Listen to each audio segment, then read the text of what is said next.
Hello mga ka-vlogger eh. Meron nga po palang bagong toys si Sabsab. Ayun na, si Calix. Ayan po ang kanyang titer. Gustong gusto niya po niyang mag-ano. Bale, going to 6 months pa naman po siya. Ayan na yung gusto niya. Ngata ng ngata. Kita niyo po. Ayan po binili ng mama niya sa kanya. Oh, nak, wag! Masakit yan, masakit. May matigas kasi na pot eh. Dapat yung malambot lang ang gusto ko, sabi ko sa asawa ko eh. Nasaktan yung anak ko dyan eh.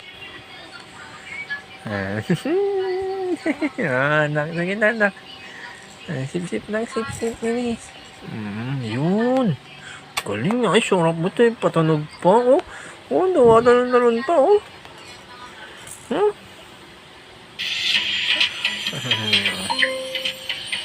Sige na, bilis. Wag ipapalo. No, no.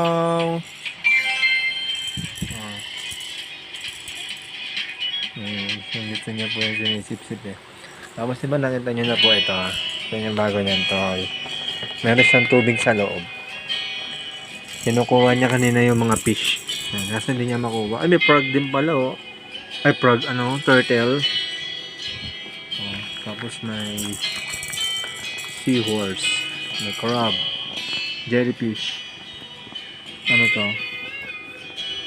Nakalimutan ko ito. Starfish. Ay, pufferfish pala to. Octopus. Dami to yan. Oh, ano ko na ulit to yan, ma. Sige, ilan yan? Isa. Isa lang? Paano ba isa? Ano sa elephant ko? Wala na siyang iba na ganun. Magkano? 90. 19? 90. 90? Mahal naman. Ngayon mahal naman. Kata na. Sinabayan ko ng powder. Sige.